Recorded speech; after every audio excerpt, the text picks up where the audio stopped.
اسحاق ڈار وزیر خزانہ یعنی جنہوں نے آج تک آئی ایم ایف کا غلام اس قوم کو بنایا ہے وہ وزیر خزانہ بنے گا. موجودہ وزیر خزانہ سے میں نے یہ آج سے 2 ہفتے پہلے ویڈیو کی تھی کہ یہ وزیر خزانہ تبدیل ہونے کی خبریں تو آ رہی ہیں، لیکن ہوگا یہ کہ یہ بجٹ اس بندے سے پیش کروایا جائے گا اور اسحاق ڈار بعد میں کہے گا کہ مجھے بھائی کیا ہے، مجھے نہیں پتا، بجٹ اس نے پیش کیا ہے تو میں جب اگلا بجٹ دوں گا تو میں تو زمین آسمان ایک کر دوں گا. تو یہ وارداتیں ہوتی ہیں بنیادی طور پر جو اس قوم کے ساتھ کی جاتی ہیں. اس وقت وہ آن بورڈ ہیں، کمیٹیوں کا حصہ ہیں. وہ یعنی جب تک وہ وزیر خزانہ نہیں بنیں گے اس وقت تک پہلے دن سے یہی امید تھی کہ وہ بعد نہیں آئیں گے. اور نواز شریف وہ اگر وزیر خزانہ ہوں گے تو خزانہ تو آلریڈی جو ہے وہ سیکٹری خزانہ اس وقت جو ہے وہ امداد اللہ بھوسال صاحب ہیں، نون لیگ کے ایم این اے ناصر بھوسال کے بھائی ہیں.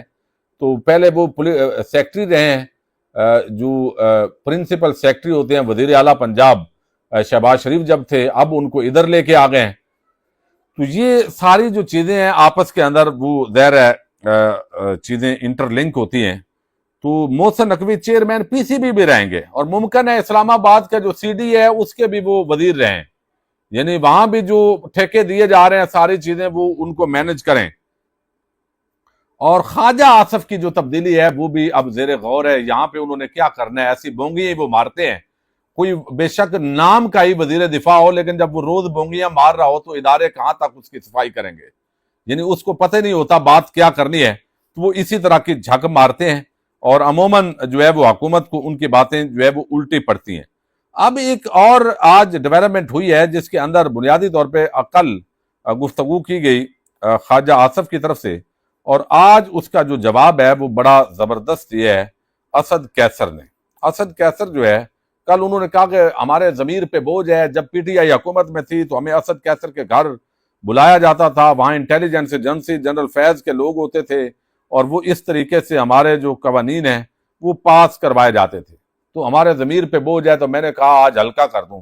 اب یہ بڑی ڈرامے بازی اور اداکاری ہے. جب آپ جعلی مینڈیٹ کے ساتھ اسمبلیوں میں آئے ہوتے ہیں تو کیا اخلاقیات کے آپ بھاشن دیتے ہیں، یعنی کیا آپ کا کوئی اصول ہوتا ہے؟ آپ بے اصولے لوگ ہوتے ہیں.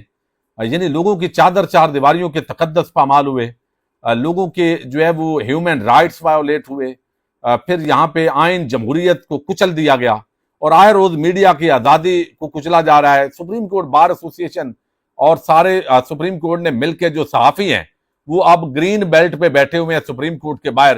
ان کا ایک روم تھا، وہاں پہ بیٹھتے تھے، تھوڑی دیر گپ شپ لگاتے تھے، اپنی صحافت کر رہے تھے. بیٹ کور جو بیٹ رپورٹر تھے سارے سپریم کورٹ کے، وہاں سے کیسز جو ہے وہ نکلتے تھے اور وہ رپورٹنگ ہوتی تھی. اب موجودہ جو اس وقت چیف جسٹس صاحب آ گئے ہیں یحییٰ آفریدی، ان کو وہ ناگوار گزرے ہیں. انہوں نے کہا یہاں سے دفتر ختم کرو ان کا. تو دفتر بار ایسوسی ایشن نے، سپریم کورٹ بار ایسوسی ایشن اور سب نے مل کے ختم کیا. وہ گرین بیلٹ پہ بیٹھ کے وہاں سے اپنی کاروائیاں کر رہے ہیں، اندر جانے بھی نہیں دے رہے، حالانکہ اب بچا بھی کچھ نہیں ہے رپورٹ کرنے کے لیے. یعنی اب عدلیہ اور انتظامیہ ایک ہی ہو گئے ہیں، جو ایک تاثر بلڈ ہوا ہے موجودہ ترامیم کے بعد. اچھا، اب جو ہے وہ اسد کیسر نے آج بڑا بھرپور جواب دیا ہے خواجہ آصف کو، سیال کوٹی خواجے کو. انہوں نے کہا کل خواجہ آصف صاحب نے میرے حوالے سے ایک بات کی تھی. میں صرف خواجہ آصف سے پوچھنا چاہتا ہوں کہ جب آپ کے ضمیر پر اتنا بوجھ تھا تو آپ صرف اتنا بتا دیں کہ 8 فروری کے الیکشن کے حوالے سے آپ کے ضمیر پر بوجھ نہیں ہے. یعنی آپ نے سر عام ڈاکہ مارا ہے، جعلی نشستوں میں فارم 47 پہ آ گئے ہو. تو یہ بات وہ کر رہے ہیں. جس طرح 8 فروری کے الیکشن کو ریگ کیا گیا، جس طرح الیکشن لوٹا گیا، جس طرح ہمارے لوگوں کو بٹھایا گیا، یہاں اسمبلی میں ہمارے 100 تک اراکین تھے، انہیں نائل کر کے دوسرے لوگوں کو لایا گیا، عدالتوں کو مینج کیا گیا، الیکشن کمیشن کو مینج کیا گیا، ہمارے لوگوں کو اسمبلی سے نکالا گیا اور جعلی لوگوں کو لایا گیا. کیا اس وقت آپ کے ضمیر پر بوجھ نہیں تھا؟ آپ کے اپنے ضلع کی ریحانہ ڈار کو پولیس نے سڑکوں پر گھسیٹا، اس وقت آپ کے ضمیر پر بوجھ نہیں تھا؟ گلگت بلتستان میں جو کچھ کیا گیا، کیا اس پر بھی آپ کے ضمیر پر بوجھ نہیں ہے؟ اگر ضمیر کا بوجھ ہلکا کرنا ہے تو استعفیٰ دیں اور الیکشن کروا دیں، پھر پتہ چل جائے گا کہ آپ کی حیثیت کیا ہے.